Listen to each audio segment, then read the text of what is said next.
यदि प्रभु को प्रभु की जगह तुमने विराजमान कर दिया तो प्रभु को कुछ करना नहीं पड़ता। अनंत शक्तियां हाथ जोड़े खड़ी रहती हैं, बिना आदेश के, बिना इशारे के हजारों शक्तियां उस उपासक की रक्षा और उसकी व्यवस्था करने लगती है। विश्वास कीजिए, यह सब प्रभु को आदेश नहीं करना पड़ता, अपने आप सब व्यवस्था होती रहती है। किसी चोर को दंड देने के लिए राष्ट्रपति का शासन लागू नहीं होता, राष्ट्रपति को फोन नहीं आता कि इसको पीटो, नहीं आता। अनंत शक्तियां अपने आप सब कार्यरत हैं। जहां आप प्रभु की शरण में होकर विश्वास करके अपनी बिल्कुल चिंता छोड़ दी, प्रभु का केवल चिंतन तुम्हारा कार्य है। भगवान की मांग है, वो चाहते हैं तुम्हें करना पड़ेगा। अनन्यस चिंतयन्तु माम, बस इतना तुम्हारा कार्य है। अनन्य चिंतन, अनन्य आश्रय। फिर तुम्हें मांग नहीं करनी पड़ेगी। कैसे मांग करनी पड़ेगी? सर्वज्ञ, सर्वत्र, सर्वशक्तिमान और सर्वसुहृद, सुहृदम सर्वभूतानाम। विचार करो आप, जिसको हमने अपने प्रभु के स्थान पर विराजमान किया है वो सर्वज्ञ है, उसको बताने की जरूरत नहीं। वो सर्वशक्तिमान है, कुछ भी ऐसा नहीं जो उससे हो नहीं सकता। जो था, जो है, जो होगा, सब उसी से होता है। वो सर्वत्र है, तुम्हारे पास है, और वो आपको बहुत प्यार करते हैं। सुहृदम सर्वभूतानाम। फिर आपको क्या जरूरत है चिंता करने की?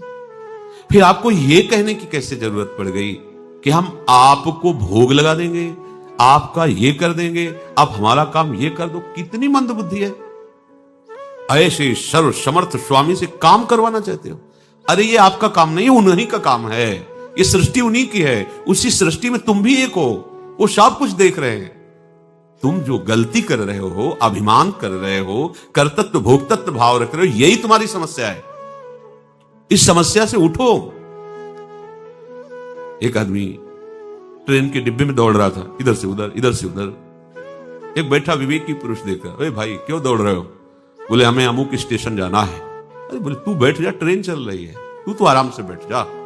बस ऐसे ही ये सृष्टि चक्र चल रहा है, तुम्हारे चला थोड़ी चल रहा है।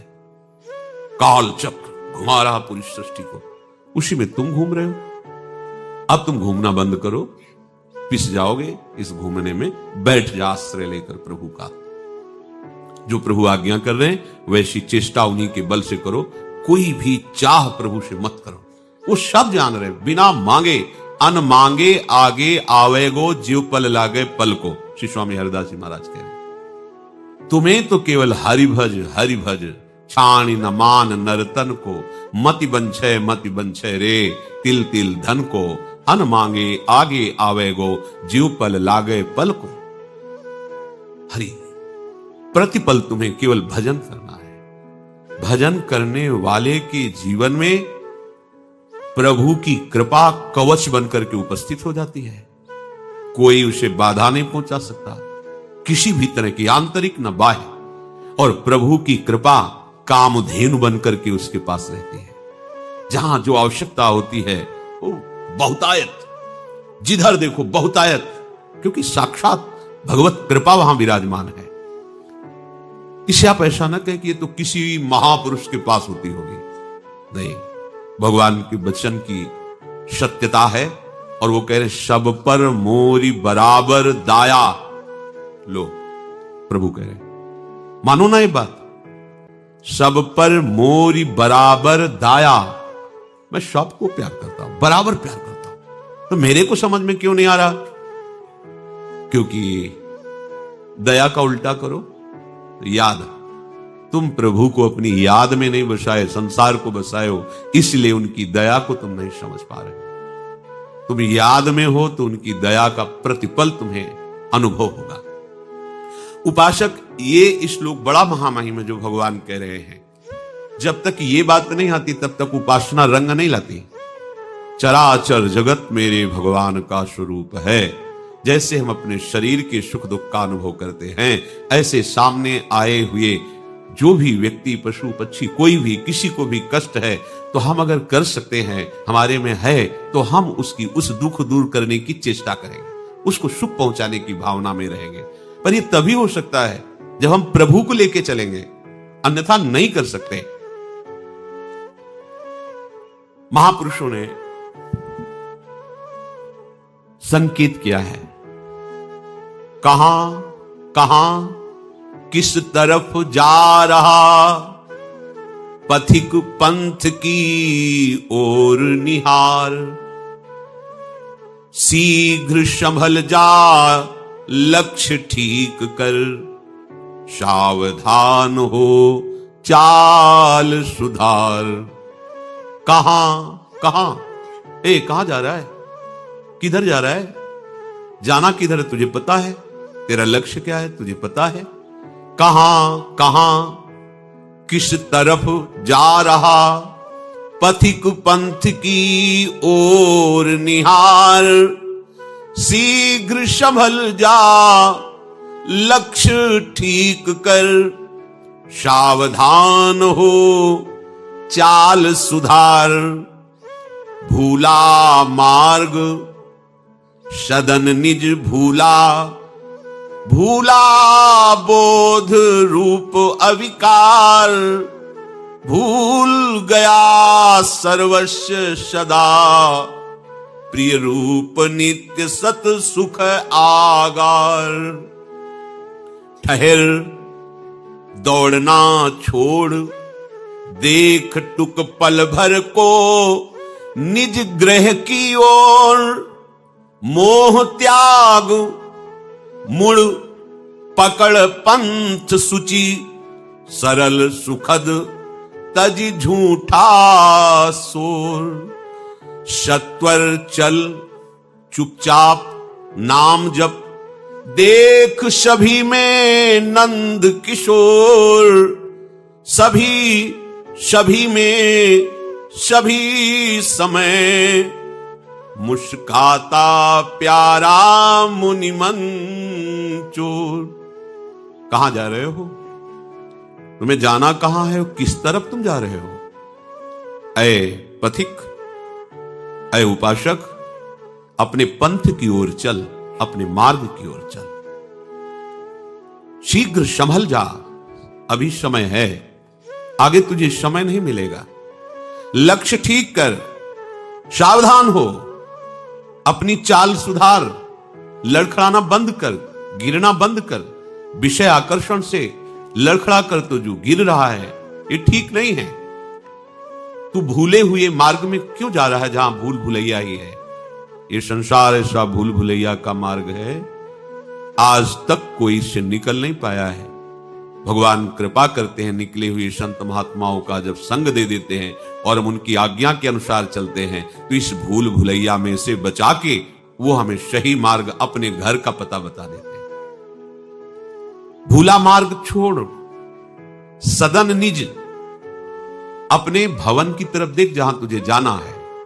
श्रीधाम वृंदावन आए मिले परिवार आपने, ये हमारा घर है, ये हमारे परिवार की है, यही हमारे हैं। श्यामा श्याम, श्यामा श्याम का समस्त परिकर धाम हम यहीं के हैं, इन्हीं के हैं। भूल करके भूल भुलैया संसार में भटक गए। तू अपने स्वरूप को भूल गया है पथिक, तू कौन है, किनका है, ये बात भूल गया है और भूल भुलैया में भटकता जा रहा है, किस किस को अपना मान रहा है। ठहर जा, दौड़ना बंद कर, अरे एक क्षण तो पलट कर देख, अपने गृह की तरफ देख। घर के दरवाजे में खड़े घर वाले तेरा स्वागत करने के लिए तैयार, तू पलट तो, भूल भुलैया के मार्ग से हट और अपने घर की तरफ तो देख। क्यों नहीं मुड़ पा रहा, मोह में फंस गया है।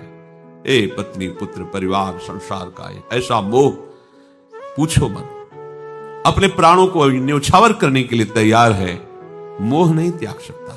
मोह त्याग, मुड़, वो मार्ग तेरा नहीं। पकड़ पंथ सुचि, ये पावन मार्ग, निर्विघ्न मार्ग, इस पर चल तो अपने घर पहुंच जाएगा। ये सरल स्वभाव से महासुख प्रदान करने वाला भगवत मार्ग है, ये सत्य है। इस झूठे मार्ग में जितना भागते रहोगे संसार की तरफ, शोरगुल ही है, कुछ हाथ नहीं लगेगा। सत्वर, शीघ्रता पूर्वक चल, चुपचाप मौन ग्रहण कर, नाम जप, और देख सभी में तेरा प्रीतम विराजमान है, इससे मोह का नाश हो जाएगा। सभी में सभी समय तेरा प्रीतम मुस्कुरा रहा है। सबके हृदय देश में बैठा वो मुनिमन चोर तुम्हारे मन को भी चुरा लेगा। बस तुम मनन करना प्रारंभ कर दो, प्रभु का चिंतन करना प्रारंभ कर दो। जो भी तुम्हारे को अपना लगता है वो प्रभु को समर्पित कर दो। तुदीयम वस्तु गोविंदम तुभ्यमेव समर्पये। मालिक, अभी तक झूठे अभिमान के कारण मैं मानता रहा, मेरे से गलती हो गई, आपकी वस्तु को मैंने अपना मान लिया, मैं अपनी गलती मिटा रहा हूं, आपकी वस्तु आपको दे रहा हूं। तुदीयम वस्तु गोविंदम तुभ्यमेव समर्पये। आपके द्वारा दी हुई वस्तु ईमानदारी से आपको समर्पित कर रहा हूं। ये जो मैंने बेईमानी बीच में कर ली कि मेरा शरीर, मेरी बुद्धि, मेरा धन, मेरा परिवार, प्रभु इस भूल को आपकी कृपा से मिटाकर मैं आपको समर्पित करता हूं। ये सब मैं तुभ्यम समर्पये, ये मेरे द्वारा आपको समर्पित है। प्रभु, भ्रम हो गया था कि मैं मालिक हूं। मालिक नहीं प्रभु, मैं आपका सेवक हूं, केवल आपका। जैसे घर में एक प्रबंधक रहता है, ऐसे आपको रहना है।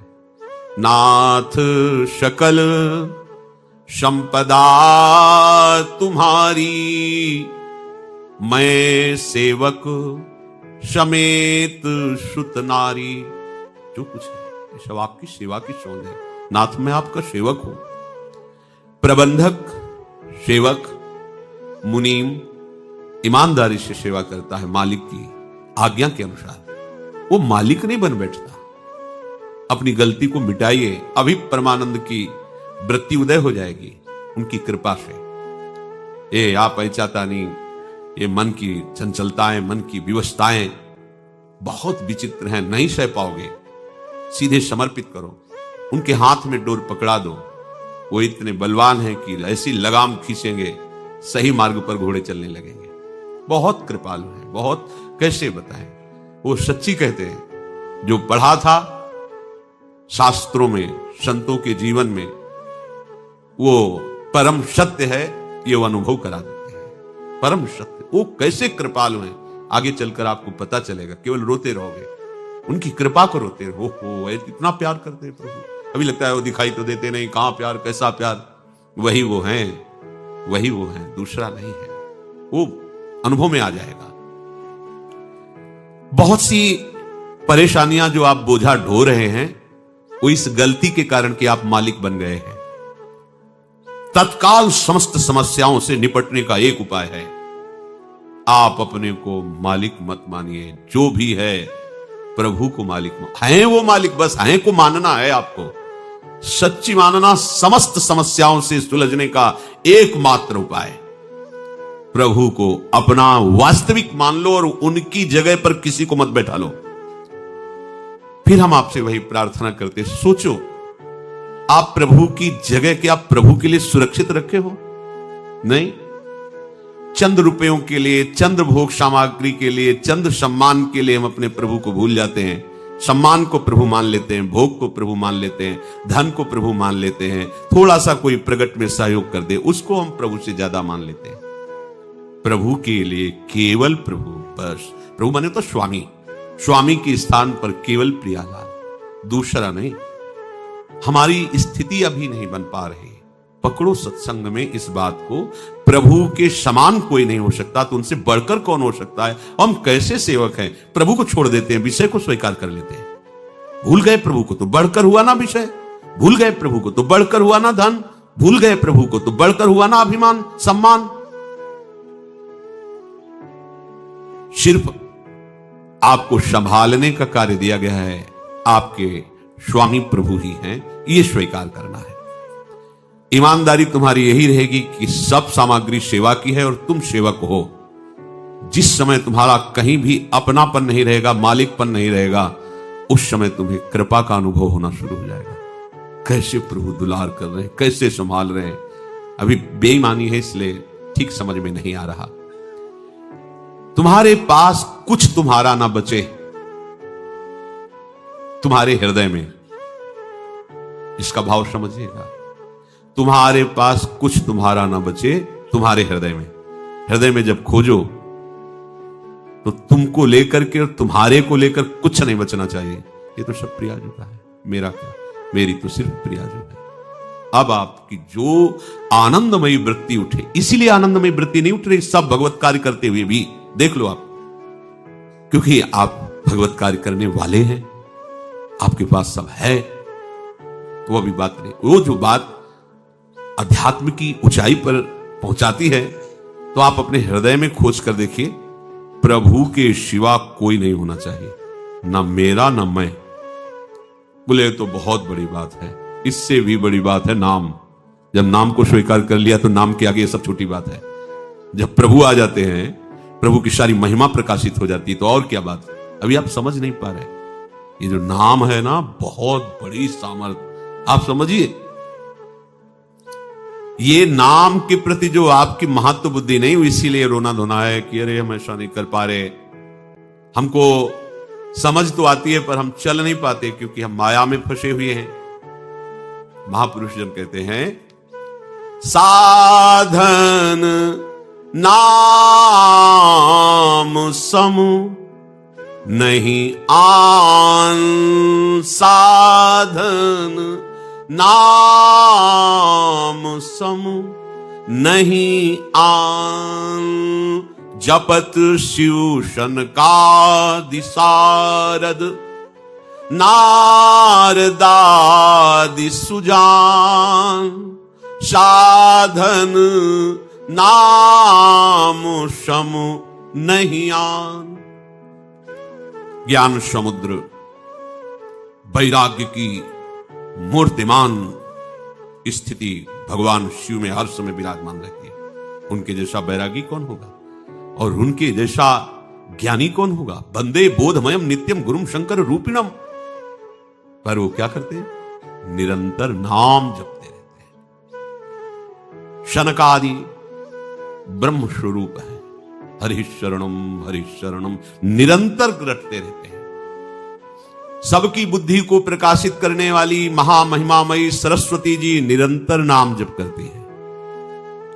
और देवर्षि नारद जी तो वीणा में गुणगान करके जीवित ही रहते हैं। उनका जीवन ही है नाम गुणगान करना।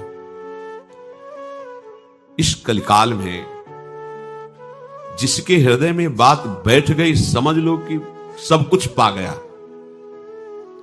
आपसे और कोई साधन सफलतापूर्वक हो पाना अब बहुत कठिन है, और जो भी और साधन सफलतापूर्वक होंगे भी तो वो नाम के समान फल प्रदान नहीं कर पाएंगे। जैसे बहुत सी साधनाओं का वर्णन है, योग आदि, ज्ञान, तपस्या, यज्ञ आदि, कैसे हो सकता है। अभी यौवन अवस्था में प्रवेश हुआ है, high blood pressure, low blood pressure, ये वो योग करेगा, वो तपस्या कर पाएगा। कहां स्थिति रह गई है, कहां है। शरीर का इतना प्यार उदय हो चुका है कि भगवान बहुत लघु लगते हैं, शरीर ही भगवान लग रहा है। कैसे साधना बनेगी। अगर साधन शब्द से जुड़ा जाए तो जो शास्त्रों में साधना लिखी हुई है असंभव सा है। यम नियम संयम प्राणायाम प्रत्याहार ध्यान धारणा समाधि। सोचो कैसे महापुरुषों ने तप किया, कैसे साधनाएं संपन्न की, उनका हृदय तब पवित्र हुआ। वो सब नाम कर देता सहज में। गोस्वामी जी इसीलिए लिखते हैं, कलि केवल मल मूल मलीना, पाप पयो निधि जन मन मीना। नाम काम तरु काल कराला, सुमिरत समन सकल जग जाला।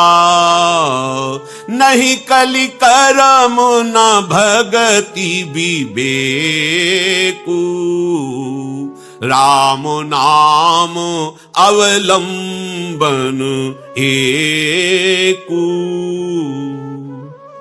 कलयुग में मलिनता की प्रधानता रहेगी, शरीर अपवित्र।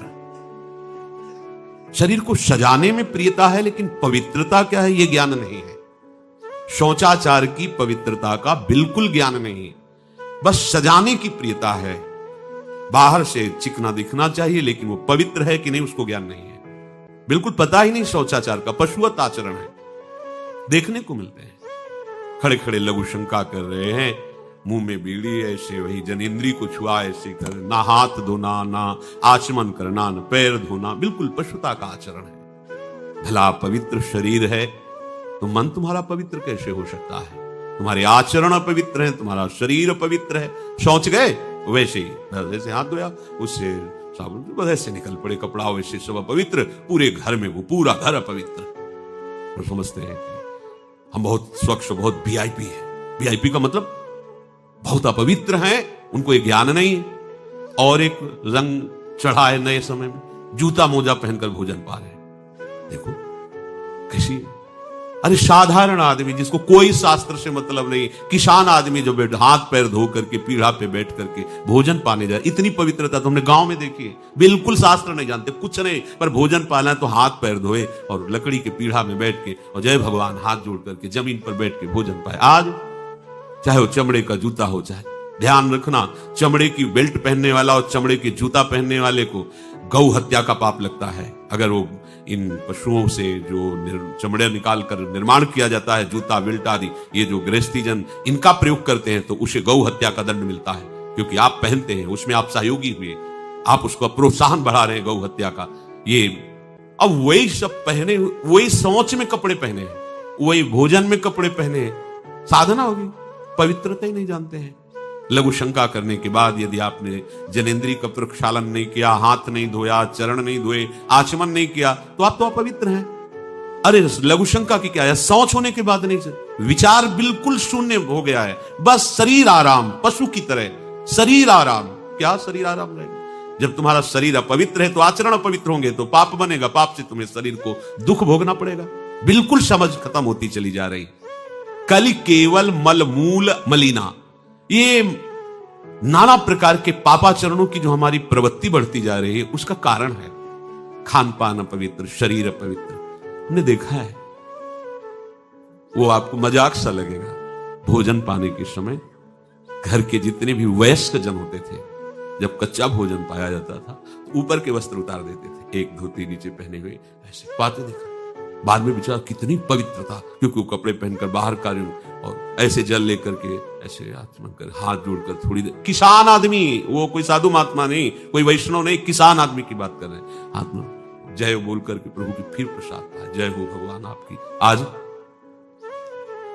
परोसने में अगर कहीं रोटी छू गई परोसने वाले को तो डांट लगती थी, पूरी रसोई जूठी करेगी, रखे थाल, हाथ धो, दूसरी थाल मिला। आज उसी से अमुक ले रहा है, उसी से अमुक ले रहा है, उसी से अमुक ले रहा है, वो शराब पीने वाला है, मांस खाने वाला है, गंदे आचरण, उसी से आप ले रहे हैं। वो तो समाज में चलता है, समाज में तो समाज को लेकर चलना ही पड़ेगा। भाई समझो, पवित्रता अति अनिवार्य है, इसे आप समझो। अगर आप अपवित्र पशुओं जैसे, तो आपकी बुद्धि भी पशुवत आचरण करेगी, आसुरी भाव को प्राप्त हो जाएगी। पवित्रता शरीर की आपको एक फल देगी कि आपका मन पवित्र होने लगेगा, क्योंकि शरीर से आसक्त मन है और मन से आसक्त आप हो। जहां आपका मन पवित्र, अच्छे विचार, अच्छा मार्ग, अच्छा निर्णय बुद्धि करेगी, आपको आनंद मिलने लगेगा। ऐसे नहीं है कि आप जैसे पशुवत आचरण करें। बड़ी अपवित्रता बढ़ रही है, अपवित्रता को तो कोई समझ ही नहीं रहा इस विषय को। कैसे कैसे हमको तो ऐसा भी इन्होंने बताया कि कहीं कहीं ऐसा भी है कि शौच में पानी का ही प्रयोग नहीं होता हो है, टिश्यू पेपर कह रहे थे। विचार करो यार, मतलब कहां पहुंच रहा है हमारा। वो कहते वीआईपी लोग हैं, वाह है ये वीआईपी लोग। अरे बिना जल के कैसे प्रक्षालन हो जाएगा? कैसे आप पवित्र, कैसे? पर पवित्र होना किसको चाहिए? वो तो पशुवत आचरण है। कलि केवल मलमूल मलिना, पाप पयो निधि जन मन मीना। जैसे मछली जल में ही केली करती है, ऐसे कलियुगी प्राणी का मन पाप में ही केली करना चाहता है। अपवित्र विचार, किसी किसी मलिनताएं बढ़ती चली जा रही। रसोई अभी बनकर तैयार नहीं, ऐसे सो खड़े खड़े वही रसोई, क्या पछता है। अरे एक बार बन जाए उसे थाल में लगाओ। हम नहीं कहते तुम भगवान का भोग लगाओ जाके, नहीं वैष्णव हो, नहीं भजन कर, कम से कम थोड़ी तो पवित्रता। एक बार थाल लग जाए, हाथ जोड़ो, अन्न को ही प्रणाम करो। अन्न ब्रह्म, उपनिषद में आता है, ये अन्न ब्रह्म है, उसे प्रणाम करो। वह हमारे जीवन को पुष्ट करता है, हमें भगवत भाव। हाथ जोड़कर, कहां हाथ जोड़े? वो तो जूता पहने वैसे ही सब, कोई खड़े खड़े खा रहा है, कोई मतलब ये हो क्या रहा है? हमने देखा है पहले बारात आती थी तो पट्टियां बिछाई जाती थी, गोबर से जमीन लिपी होती थी, दो आदमी पात्र लिए खड़े, सबके हाथ पैर धुलाए, सब बैठ गए, फिर सबको परोसा, माताएं मंगल गीत गा रही, परोसा जा, कितना पवित्र होता था। आज कोई ऐसा कमाई मिलेगा जो शराब न पिए हो, कोई ऐसा कमाई मिलेगा जो उद्दंडता न कर रहा, पशुता बढ़ रही ना। कैसे कल्याण का तो शब्द ही नहीं उनको कि कल्याण क्या, उनका यही कल्याण है, बस जनेन्द्री रसेंद्री की तृप्ति होती रहे, उतना ही वो सब कुछ समझते हैं। गोस्वामी जी कह रहे ये नाम कामतरु है, सब कामनाएं पूर्ण करने वाला है, और ये काल का भी काल है। देखो नाम अगर जिह्वा पे विराजमान है तो अपवित्र पवित्रो वा सर्वावस्थांगतोपि वह यह स्मरेत पुंडरीकाक्षम सवायाभ्यंतर शुचि, बाह्य और अभ्यंतर से पवित्र। पर यदि आपने सदाचार का पालन नहीं किया, शौचाचार का, तो नाम में रुचि होगी नहीं, ध्यान रखना। अगर कोई ऐसे नाम में रुचि, जब मनाया मुझ उठाया, जब मनाया, कैसी कैसी पशुता है, चिड़िया की तरह चुनते रहते हो। अरे एक बार, दो बार, तीन बार एक अपने भोजन का समय निश्चित करो, थोड़ा शांति से बैठकर भगवत भाव में आकर तब भोजन पाओ, वैसे ही आपका भाव बनेगा जैसा भोजन आपका है। पाते समय जिन भावों से आप युक्त हैं, लोग चिंतित रहते, परेशान रहते, क्यों? क्योंकि भोजन पाते समय परेशान थे, तो अब वो भोजन का जो रस है ना, वो केवल परेशानी पैदा करेगा। मान लो हमारी बात, ये निश्चित बात, भोजन के समय सारी चिंताओं को छोड़ो, आनंदमय होकर प्रसाद में भगवत भाव से पाओ, वो भोजन ऐसी बुद्धि पैदा करेगा, आप आनंदित रहोगे। नाम समस्त सांसारिक जालों को काटने वाला है, जिन जालों में आप फंसे हुए हो ना, सुमिरत समन सकल जग जाला, समस्त संसार के बंधनों को काट देगा नाम। काल का भी महाकाल है नाम। नहीं कलि करम न भगति विवेकु, राम नाम अवलंबने को। अब भक्ति का क्या स्वरूप रह गया है? सोचो, हजारों में से तो कोई एक भक्ति के मार्ग में आता है, लाखों में आता होगा। अब तो और क्या भक्ति, लोग उपहास करते हैं जो संतों के साथ अपना भाव रखता है ना। हाँ, देखो पढ़े लिखे होकर के भी बाबा जियों के पास जाते हैं, बाबा जी को, अच्छा मतलब बाबा जी के पास मूर्ख लोग जाते हैं। लोग क्या सोचते, मतलब जिनको कमाया नहीं गया, जो दिमाग में पढ़े लिखे नहीं, मूर्ख हैं, घर में लात मार के भगा दिया गया है, या वो पत्नी ने डिवोर्स दे दिया है, अब कोई है तो बोले एक ही उपाय बच्चा, बाबा जी बन जाओ। तो उनकी दृष्टि में रहता है बाबा जी मतलब सबसे निकृष्ट आदमी, पढ़ा लिखा आदमी क्यों बाबा जी बनेगा? उनको पता नहीं कि ये वो बात है कि सम्राट भी अपने मुकुट को जबरदस्ती छोड़कर और भाग पड़ता है। भरथरी जी ने उतार करके मुकुट रहे, धिक्कार है ऐसे राज्य को और धिक्कार है ऐसे भोगों को जहां सत्यता का लेश भी नहीं है। अब मैं उस सत्य की खोज में निकलता हूं। बन गए बाबा जी। भरथरी जी महाराज के वैराग्य शतक प्रसिद्ध है संतों में। महाराज आदि सम्राट मनु बरबस राज सुतई नृपदीना हरिहित आप गवन बन। अभी समझे क्या भगवत मार्ग को तुम ऐसे समझते हो क्या? लोग कहते कुछ ना हो तो बाबा जी बन जाओ, हम कहते हैं कुछ ना हो तो बाबा जी बन जाओ। नहीं, विश्व का ब्रह्मांड का हर सुख तुम्हारे सामने हो, अगर वास्तविक भगवत मार्ग के पथिक हो तो कुछ नहीं है, कुछ नहीं है। बाबा जी बनना तो सहज है, 2 मिनट में भेष बदल लो, लेकिन बाबा जी के मार्ग में चलना, ये जो चल रहे हैं उनके कलेजे से पूछो, और या थोड़ा आओ फील्ड मैदान में 2-2 हाथ करके देखो काम क्रोध से, तो पता चलेगा बाबागिरी है क्या। मच्छर की तरह जी रहे हो, मच्छर की तरह भुनभुना रहे हो केवल। जब जो विषय आया मार तमाचा गिरा दिया। तुम जानते हो क्या बाबागिरी क्या होती है? एक बार खड़े होकर के देखो इस मार्ग में, छत में क्या हो रहा है नीचे से थोड़ी देख पाओगे। आओ ऊपर आओ, हर सुविधा देंगे। 5 महीने हमारे अनुसार रह के दिखा दो, हर सुविधा देंगे, खान पान भोजन वस्त्र। पर जितने शासन में बाबा जी जैसे रह रहे वैसे रह के दिखा दो। न टेलीविजन है, न मोबाइल है, न संसार का कोई मनोरंजन है, सात्विक भोजन है, रात दिन एकदम शांत, और मन को प्रभु में लगा के दिखाओ। ऐसे नहीं कि ऐसे पड़े हो, प्रभु में मन को लगा। भाग जाओगे छोड़ के, पता नहीं चलेगा कि कई बजे भाग गए। ये बाबागिरी, इसको खिलवाड़ न समझा जाए, ये बहुत बड़ी बात है। जब भगवान अतिशय कृपा करते हैं, अतिशय कृपा राम की होई, पाव देह या मार्ग सोई। ऐसा तो खेल समझते हो, इसे खिलवाड़ समझते हो। आओ आओ तो तब तुम्हें पता चलेगा कि क्या होता है। कितने भाग, काम की मार जब पड़ती ना, त्राहिमाम मचता है। ऊपर लाठी चला दो तो सह सकते हैं, लेकिन मन में जब मार पड़ती है ना, वही टिकता है जो प्यारी जी के चरणों के भरोसे है। नहीं चाहे जितना दिग्गज सूरवीर हो, चिगाड़ के भाग जाएगा। ये मार्ग ऐसा थोड़ी है। आंतरिक मार सह पाना बड़ा मुश्किल है। बाहरी चोट सब सह सकते हैं, लेकिन आंतरिक चोट को कोई महात्मा सहता है। सहत सहत बाढ़े भगत गृहतन गुरहितगार। जब एक सरकारी आदमी हो जाता है तो उसकी कितनी महिमा हो जाती है। फ्री, ट्रेन में फ्री चलो, परिवार तुम्हारा फ्री चलेगा, बंगला फ्री, गाड़ी फ्री, नौकरी छोड़ोगे तो पेंशन। हम अखिल लोक ब्रह्मांड नायक के पार्षद हैं, तुम्हें लगता है फ्री खा रहे हैं? बेईमानी का खा रहे हैं। अरे मेरे मालिक का अनंत ब्रह्मांडों का वही वो, उनका दास हूं। पूरा विश्व ब्रह्मांड हमारा, हमारे बाप का। जितनी बैंकें हमारे बाप की, बिना दस्तखत के, बिना चेक के, हर चीज हमारी सुविधा में। किसके कारण? आके तुम भी तो चाहते हो, चल के दिखाओ। आओ 10 कदम चलो हमारे साथ जोड़ में, तो पसीना आ जाएगा, भाग जाओगे। किसी है 11-11 बजे तक सोते हो, बाबा जी बोलोगे। अभी कौन जग रहा होगा? सत्संग में बैठे हो, 2-2:30 बजे से लाइन में खड़े, कौन जग रहा होगा?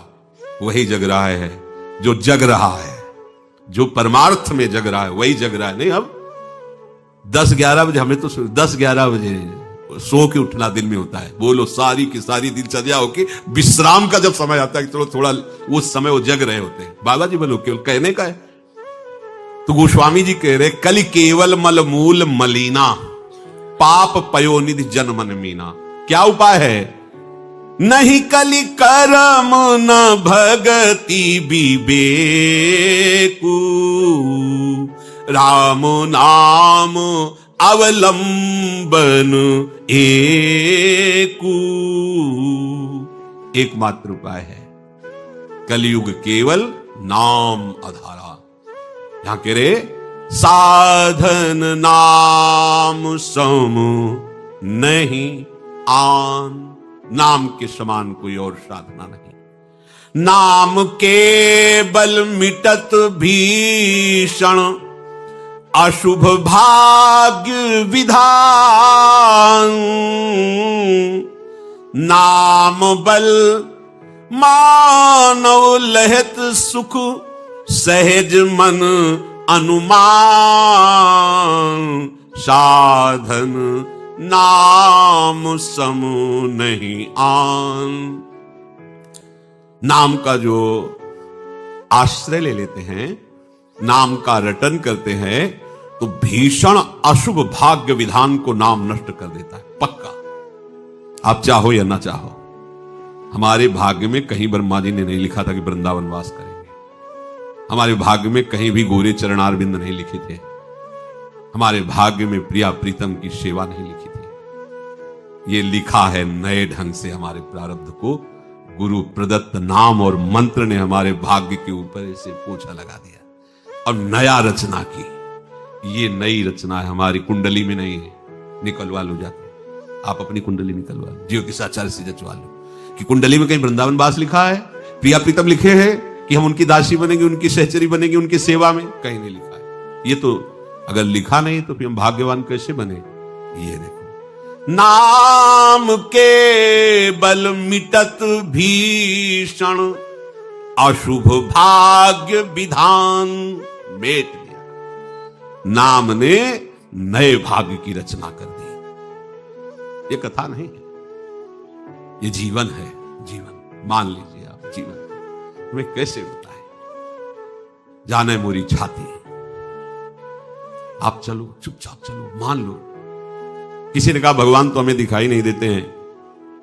अरे जो दिखाई देता है तो उससे हम प्यार करते हैं। भगवान दिखाई अगर एक बार दिखाई दे दे तो उनसे प्यार हो जाए। ऐसे हम क्या जाने भगवान को? ठीक बात। बाप को जानते हो अपने? बोले हाँ। ये किसने बताया? बाप का परिचय केवल मां जानती है, दूसरा नहीं जानता। इस बात का कोई काट्य? पिता का ठीक परिचय न ताऊ जानते हैं, न भाई जानते हैं, न रिश्तेदार, न संसार, केवल मां जानती। मां, किस गर्भ का गर्भाधान करने वाला पिता कौन है, केवल मां जानती है। और उसने कहा कि बेटा तुम्हारा पिता है। बैठ गया हमारे दिमाग में। परमार्थ की मां गुरुदेव है। गुरुदेव बताते हैं कि बेटा ये है सर्वस्व, मान लो। ये राधा वल्लभ, यही है हमारे सब कुछ। मान, और मान लो तो जान जाओगे, और जान गए तो वही हो गए। क्रम है। मान गए, बिन विश्वास भगति नहीं ते बिन द्रवहि न राम, राम कृपा बिन सपने जीव न लह विश्राम। मान लो, ऐसे ही पाया जाता है। प्रभु का मिलन ऐसे ही होता है। गुरु रूपी मां ने हमको अपनी कृपा से पुष्ट करके परिचय बता दिया आराध्य देव का, ये तुम्हारे प्रीतम है। बात मान ली। गुरु ने कहा इनके प्राप्त करने का ये मार्ग है, मान ली। वो प्राप्त हो गए, अनुभव में आ गए, जीवन निहाल हो गया, कितनों का हो गया। अब ऐसे क्यों में माता से ये पिता क्यों हो सकते हैं, कैसे हो सकते हैं? एक थप्पड़ मारेगी गेट के बाहर, खड़ा रहे वो बाल से, कैसे ये पिता हैं, क्यों पिता हैं, क्या ये प्रश्न होगा। चुपचाप मान लो, आपको खुद अनुभूति हो जाएगी। प्रभु हैं, प्रभु अपने हैं, प्रभु सबसे नजदीक हैं, प्रभु सबसे प्यारे हैं, लाडले हैं। ये बात हमारी गुरु रूपी मां से पता चली है और उसको हम पूर्ण श्रद्धा विश्वास से मान लिया, बात बन गई। नाम बल मानो लहत सुख सहज मन अनुमान। आप ऐसे अनुमान से प्रभु को नहीं जान सकते हो। अनुमान का प्रमाण का विषय प्रभु नहीं है, क्योंकि सब प्रमाणों के प्रमाण वही है। मन की गति उन तक नहीं है, वो आ जाते हैं मन में। जो नाम को पकड़ लेता है तो मन में ऐसी सामर्थ्य आ जाती है कि मन मंदिर बन जाता है, मन निकुंज बन जाता है और प्रिया प्रीतम उसमें खेलने लगते हैं। मन में ही प्रिया प्रीतम खेलने लगते हैं।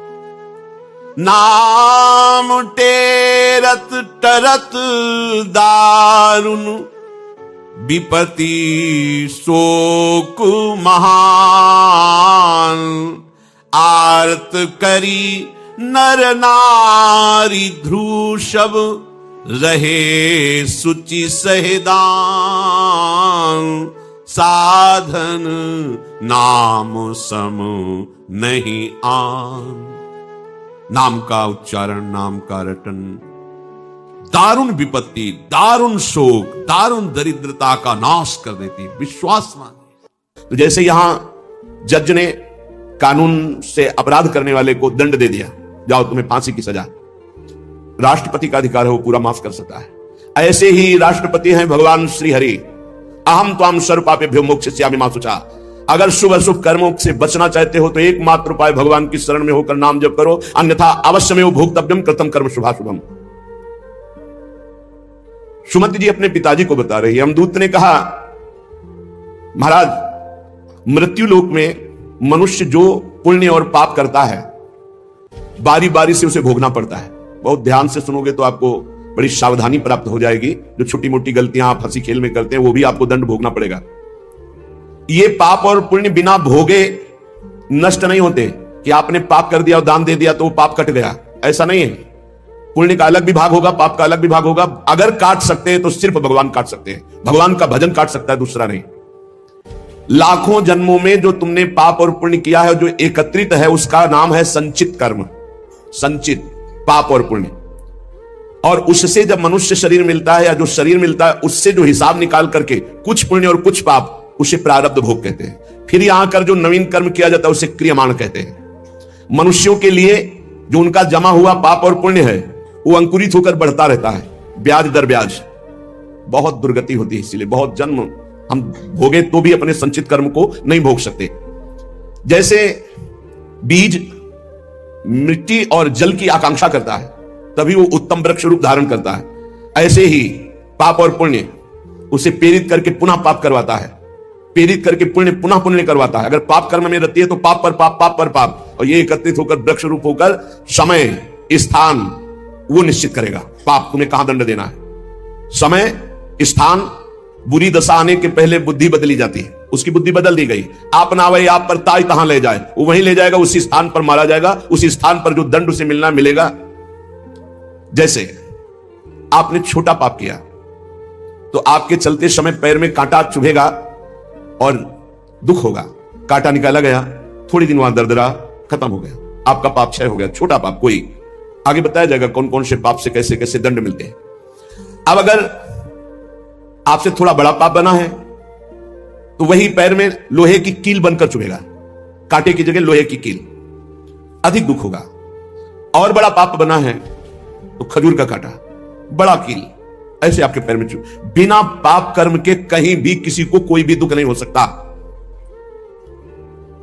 सिर में दर्द होना, आजीवन पूरे जीवन सिर का रोग हो गया कि वो दर्द ही होगा 2-4 दिन में, 10 दिन में, पाप का कारण। अपथ्य भोजन, सर्दी सहन न होना, गर्मी सहन न होना, हर समय हृदय जलते रहना, पाप का लक्षण। भिन्न भिन्न पाप भिन्न भिन्न प्रकार के दुख देते हैं दीर्घ काल तक। शस्त्र और अग्नि आदि का भय ये पाप के कारण होता है। अनेक जन्मों के संचित पाप कोई इसी जन्म के केवल नहीं है, वो केवल मंडराते रहते हैं आकाश में दंड देने के लिए, समय इंतजार करते हैं। जैसे नरक में पड़े हुए जीव तुम देख रहे हो, घोर पाप का फल भोग रहे हैं। केवल दिखाया गया था नरक, जानते हो किस बात से? कल याद होगा, सुमति जी ने पानी पीने जाने वाली गौओं को वैश्य कुल में 7वें जन्म में जन्मे जब थे तो उन्होंने उनको नहीं पीने दिया, इसके अपराध से उनको नरक दिखाया गया था। तो वो यमदूतों से प्रश्न करते जाते हैं और उनका उत्तर यमदूत देते जाते हैं। ये जो तुम देख रहे हो तड़पते हुए जीवों को नरक में, महापापी लोग हैं, अपने पाप का फल भोग रहे हैं। जब कोई पुण्यात्मा होता है तो स्वर्गलोक में जाता है, देवताओं के साथ रहता है, गंधर्व उसका गुणगान करते हैं, अप्सराओं का नाना प्रकार से सुख उठाते हैं, और जब पुण्य भोग क्षीण हो जाता है तो फिर यहां आकर के मनुष्य लोक में अपने कर्मानुसार जन्म लेते हैं। राजन, ये जो तुमने पूछा कि किस किस पाप से पापियों को कौन कौन सा नरक में दंड मिलता है, वो मैं बतला रहा हूं। जो नीच मनुष्य कामना और लोभ के वशीभूत होकर दूषित दृष्टि से हर स्त्री को भोग भाव से देखता है, जिसको देखता है बस काम भाव से देखता है। बोले जो दुष्ट दूषित भाव से माताओं बहनों को भोग दृष्टि से देखता है, तो यहां बड़ी बड़ी चोंच वाले वज्र के समान जिनकी चोंच ऐसे गिद्ध बार बार हजारों वर्ष उनकी आंखों को नोचते और खाते रहते हैं, वो आंखें बार बार होती रहती हैं, बार बार निकालते, यही वहां है कि मरना नहीं है। उनकी दोनों आंखों को वज्रतुल्य नरक के पंछी बार बार निकालते हैं और खाते हैं, और उनके पुनः नए नए नेत्र उत्पन्न हो जाते हैं। इस पापी को पलक झपकने तक के लिए विश्राम नहीं मिलता, निमिष तक के लिए कि थोड़ा चैन मिल जाए, महान दुख होता रहता है। हजारों वर्ष तक उसको इस नेत्र दर्द पीड़ा भोगनी पड़ती है। और फिर जब मृत्युलोक में जन्मता है तो नेत्र रोगी पैदा होता है। यहां पैदा होगा नेत्र रोगी, या नेत्र ही नहीं है या नेत्रों में दिखाई नहीं दे रहा, कई तरह के व्यवधान, जिन्होंने नेत्रों का दुरुपयोग किया।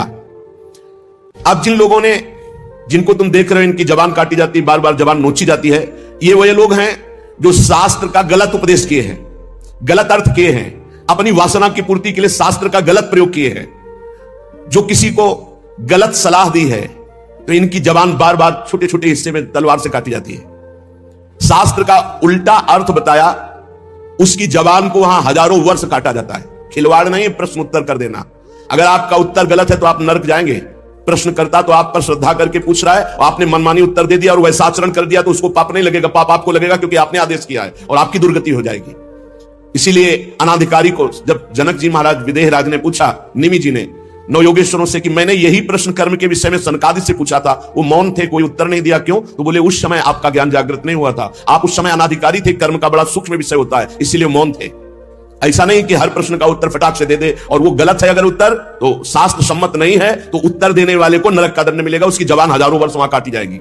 जो शास्त्र का गलत अर्थ करता है, जो शास्त्र को अपनी वासना पूर्ति के लिए घुमा करके बोलता है, जो किसी को बुरी सलाह देता है, उसकी जबान यहां काटी जाती, जो देख रहे हो। और हे सुमति जी, जो वेद की निंदा करते हैं, देवताओं की निंदा करते हैं, संतों की निंदा करते हैं, वैष्णव की निंदा करते हैं, गुरु की निंदा करते हैं, गुरु पर दोष दृष्टि करते हैं, गुरु को वक्र दृष्टि से देखते हैं, क्रोध दृष्टि से, उन सबको यहां भयंकर वज्रतुल्य वाले जिनकी चोंच है, ऐसे पक्षी गिरा गिरा करके उनके अंगों को नोचते हैं, जबान, आंख और उनके शरीर के अंगों को। जितने निमेष तक उनके द्वारा ये जिह्वा जनित पाप हुआ है, उतने हजार वर्ष तक उनको पक्षी नोचते हैं। जो नराधम बिना दोष के दो मित्रों में फूट डाल देते हैं, एक दूसरे की चुगली करके, पिता पुत्र स्वजन में भेद पैदा कर देते हैं। और जो पुरोहित, बहुत ध्यान देने योग्य बात, अनुष्ठान का संकल्प लेता लेकिन अनुष्ठान पूर्ण नहीं करता, जजमान को क्या पता? जो पुरोहित जजमान से नियत संख्या ले ली धन और अनुष्ठान पूरा नहीं किया, या जो अपनी माता और पिता का अपमान किया, जो अपनी शरणागत अपने अर्धांग विराजमान पाणी ग्रहण की हुई पत्नी का विविध प्रकार से अपमान और शोषण किया, वो यहां आरे से चीरे जाते हैं हजारों वर्ष तक। दिखाया, देखो ये बीच आरे से आराम आराम से एक एक अंग चीरे जाते हैं। उस पुरोहित को भी दंड मिलता है, उस पुत्र को दंड मिलता है जो माता पिता का अपमान, उस पति को दंड मिलता है जो पत्नी का शोषण, उस पत्नी को दंड मिलता है जो पति से छल करती है। आप खुली आंख इनकी दुर्गति देख सकते हैं। जो दूसरों को कष्ट देने का स्वभाव बना लिया है, बातचीत चेष्टा से कष्ट ही देना है, जो दूसरों की प्रसन्नता में जलते हैं, जो दूसरों की घरों में सोए हुए घरों में आग लगा देते हैं या फसलों में आग लगा देते हैं और उनको प्राणांतक कष्ट देते हैं, उन अधम पापियों को यहां जलती हुई आग में जलाया जाता है। तुम देख लो, तपती हुई बालू डालकर उनको भूना जाता है और यहां आग में उन्हें जलाया जाता है। जो एक जगह निमंत्रण मिला, फिर दूसरी जगह निमंत्रण मिला, तो पहले निमंत्रण वाले को छोड़ करके दूसरे के यहां निमंत्रण पाकर फिर पहले वाले के यहां निमंत्रण पाने गया। ऐसा नहीं है, यह नर्क का कारण बन जाएगा। एक जगह निमंत्रण है, वहां गए, अगर हम भूखे तो भूखे, नहीं मिला तो नहीं मिला, अब दूसरे दिन देखा जाएगा। 2, 3, 4 निमंत्रण, ऐसा नहीं। जो ब्रह्मर्षि किसी देव कार्य के लिए, पितृ कार्य के लिए यजमान के द्वारा निमंत्रित किया गया और वो दूसरी जगह भोजन कर लिया, दूसरे निमंत्रण को स्वीकार करके फिर उसके यहां भोजन करने गया, तो उसको यहां नरक में 2 टुकड़े करने वाला दंड मिलता। बार बार उसके 2 टुकड़े, ये बार बार बहुत जगह भंडारा, बहुत जगह निमंत्रण, ये ऐसा नहीं है। सिद्धांत है, तुम भूखे हो तो एक जगह चले जाओ और अपना पेट भरो, भजन करो। ये नहीं कि 5 जगह चले गए तो खूब दक्षिणा 5 जगह की मिली तो सुन लो। ये तस्मा शास्त्रम प्रमाणम, ये शास्त्र है, मनमानी नहीं। पहले ऐसा कभी ब्रह्म ऋषि जन नहीं करते थे। 5 घरों में भिक्षा मांग लो या निमंत्रण है तो एक जगह जाके पेट भर लो जो रूखा सूखा मिले। ये 14 जगह भंडारा, 14 जगह निमंत्रण, तो उसकी व्यवस्था है। ये नरकगामी बना देगा, बुद्धि भ्रष्ट हो जाएगी। जो सदैव कड़वी बातें बोलकर लोगों के दिल पर चोट पहुंचाते रहते हैं, कुछ लोगों का ऐसा स्वभाव होता है, जब बोलेंगे तो हृदय की पीड़ा प्रकट हो ही जाए, ऐसा उनका है। ऐसे हैं, ऐसे हैं, वो ऐसे बोलते हैं कि अत्यंत पीड़ा दे। ऐसा करने वालों को यहां के पक्षी टूट पड़ते नरक में लाते हैं, नोच नोच करके उनको खाते हैं। जो यहां किसी की चुगली करता है, उसकी जिह्वा तेज छुरे से बार बार ऐसे चीरी जाती है, फिर पूरी हो जाती है, फिर चीरी जाती है। जिन्होंने उद्दंडतावश अपने पूज्य जनों का अनादर किया, उनको मारा, पीटा, गुरुजनों को, अपने गुरु को, माता को, पिता को, बाबा को, पितामह को, ये पूज्य जन है, ये गुरु के समान पूज्य है। जो अपने गुरुजनों को, पूज्य जनों को अनादर करता है, दंड देता है, मारता है, पीटता है, वो देखो ये कुंड बने हैं विष्ठा के, पीब के और मूत्र के। मूत्र का कुंड, विष्ठा का और पीब का, नीचे करके मुख उन्हीं कुंडों में डाल दिया जाता है, ऊपर से पैक कर दिया जाता है। हजारों वर्ष वही खाओ वही सड़ो, कितना भयानक कष्ट है। नीचे के मुख करके उसमें डाल दिया जाता है। जो लोग भोजन बनाने, बहुत ध्यान से सुनो, भोजन बनाना उद्देश्य रखो, यज्ञ है, यज्ञ के लिए भोजन बना रहे हैं। सबके हृदयों में भगवान है, पहले भोग लगाओ श्री भगवान का, फिर दरवाजे पर निकलो और आसपास झांक के देखो, कोई पशु पक्षी, कोई मनुष्य, कोई संत महात्मा, कोई भूखा तो नहीं दिखाई दे रहा। अगर एक गाय है, कुत्ता भी है, तो घर से जाओ, रोटी लाओ, पहले उसे डालो, भगवत स्वरूप मान करके पहले। फिर अपने घर में जो बड़े बूढ़े हैं, सबसे पहले उनको पवाओ, बच्चे जो हैं उनको पवाओ। अच्छी अच्छी चीज तुम पालो, बड़े बूढ़े नहीं, अभी आगे आएगा, उनको भी दंड मिलता है। तो जो रसोई बनाए तो उसे भाग लगाना चाहिए, देवता का भाग, अतिथि का भाग, कौवे का भाग, गाय का भाग, और अपने जो पूर्व के बुजुर्ग जन हैं पहले उनकी सेवा। अच्छा, जो भी रसोई बने, भगवान का भोग लगाया, दरवाजे तक गए, अतिथि को देखा, एक गौ के लिए ग्रास निकाला, एक कौवा पक्षी आदि के, जरूर जरूर ये नहीं निकालोगे तो पाप है। गीता जी में कहा, जो अपने लिए पका के पाता है वो पाप पाता है। तो जो अभ्यागत, अपने बुजुर्ग और अतिथि, अब कोई साधु महात्मा आया, माना कोई भी हो, वो दरवाजे में पुकारा, राधे श्याम, आप छुप नहीं सकते, आपको निकलना पड़ेगा। हाँ, राधे राधे, क्या चाहिए, क्या सेवा करूं आपकी? आप जल पिएंगे, आप भोजन पाएंगे? नहीं, मुझे पैसा चाहिए। वो नहीं दे सकता, खत्म खेल, आपका आदर हो गया। आप मृदु वचन में इतना तो बोल सकते हैं, राधे श्याम, आप इतना बोल सकते हैं, आप जल पिएंगे, आप रोटी पाएंगे, भोजन प्रसाद पाएंगे। नहीं, मुझे रुपया चाहिए। नहीं, मेरी श्रद्धा नहीं, मैं नहीं दे सकता, सामर्थ्य नहीं है, श्रद्धा नहीं है, कुछ भी आप कह दो उस पर चलेगा, पर आपको निकलना चाहिए। यदि आप छुपे रहे हो, आपके कान में आवाज आई, आपके दरवाजे से भिक्षुक वापस जा रहा, तो आपके सुकृत नष्ट हो जाएंगे और आपको पाप लगेगा। ये धर्म है, अतिथि देवो भव। देना ना देना वो आपके ऊपर की बात है, लेकिन मृदु वचन, जल और भोजन, ये 3 तो प्राय सब नहीं, कुछ है, एक फल दे दे। अगर वो कहता मुझे भूख लगी है, तो आप वहीं गेट के बाहर बैठे, परिचय नहीं है इसलिए, घर में जो सदस्य पुरुष वर्ग का, उससे 2 रोटी भेज दीजिए। जो दुष्ट आए हुए अतिथि का अपमान कर देता है, अतिथि देवो भव, बड़ी महिमा है गृहस्थ धर्म में अतिथि सेवा, साधु सेवा की, उसे यहां पीब चाट चाट के पवाई जाती है नरक में। उनका बुरा हाल होता है, बहुत सावधानी। इसीलिए धर्मात्मा पुरुष एक एक कार्य को बहुत धर्मपूर्वक, जो यहां दूसरे के भाग का अपहरण कर लेते हैं। पंगत में एक ही भोजन चलना चाहिए, ऐसा नहीं छुपा होना चाहिए कि 10 लोगों को और 10 लोगों को और। घर में ऐसा छुपाव नहीं होना चाहिए कि बूढ़ा बुढ़िया के लिए सूखी रोटी दाल और आप गर्मा गर्म हलवा और अच्छे अच्छे पदार्थ पा रहे हो। जो ऐसा भेद करके भोजन करता है, मुखिया मुख सो चाहिए खान पान सो एक। जिसके घर में समर्पित नौकर हैं उनको भी वही भोजन पवाओ जो तुम पाते हो। ऐसा नहीं हो सकता कि तुम बढ़िया बढ़िया और फिर निकृष्ट भोजन उसको, ये तुम्हारा पाप बन रहा है। सबके हृदय में भगवान है, भोजन वही। तुम भले बच्चा खुचा पालो, घर के मालिक हो, लेकिन सेवकों को, बालकों को, वृद्धजनों को, अतिथिजनों को भरपूर। ये धर्म का ज्ञान अगर नहीं है तो फिर कह रहे हैं कि शरीर बड़ा भयानक मिलता है और मुंह सुई की नोक के बराबर होता है। अब वो इतना भूख से व्याकुल होता है पर उसको खाने को क्या मिलेगा? वही गंदी चीज और सुई की नोक के, और हाथी जैसा शरीर, और भूख से वो तड़पता रहता है। ऐसा हजारों वर्ष नरक में मिलता है। जो लोग पंक्ति में ब्रह्म ऋषियों को, वैष्णवों को बैठाल दिया, जैसे कई कि अपने रिश्तेदार आए तो पुआ पूरी हलवा, अगर साधु महात्मा आए तो हृदय में जलन हो रही है। ऐसा भक्त चरित्रों में पाया गया है कि भक्तजन आए तो देख करके जलन पैदा हो गई और काम बीमार है, हमसे नहीं हो पाएगा। और जब उनका भाई आया तो पुआ खीर और सब चकाचक, तो भक्त आए तो उनका हमारे रिश्तेदार भक्त आए तो तुम्हारा शरीर दर्द कर रहा था, और जब तुम्हारे भाई आए तो तुम तो बोले रिश्तेदार ऐसे चले जाएंगे, नहीं तो संत वैष्णव ऐसे चले जाएंगे। पूरी पुआ खीर सब संतों को पवाया, और जो खिचड़ी आज स्वयं बनाई थी वो पवाया उनके रिश्तेदारों। जो ब्रह्म ऋषियों को निमंत्रण करके, साधु वैष्णव को पंक्ति में बैठाल करके अपने लिए अच्छा भोजन। देखो बहुत सावधानी। हरिराम व्यास जी ने जब देखा उनकी पत्नी दूध परोस रही थी, उनके उसमें मलाई गिर गई तो नाराज हो गए और कहा ये पति है शरीर इसलिए मलाई गिरा दी, जाओ आज से सेवा से त्याग। हमारे पति है संत जन है, संत जनों के आगे मलाई क्यों नहीं गिरी? दूध की मलाई हमारे आगे ही क्यों गिरी? क्योंकि हरिराम व्यास रूपी शरीर तुम्हारा पति है, इसलिए मैं तुम्हारा त्याग करता हूं, आज से सेवा में तुम्हारा अधिकार नहीं।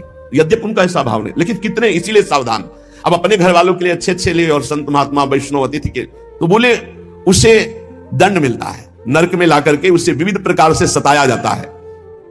जब कोई अर्थार्थी शरणागत तुम्हारी शरण में आ जाए और तुम उसके साथ धोखा करो तो यहां भी दंड मिलेगा और वहां भी दंड मिलेगा।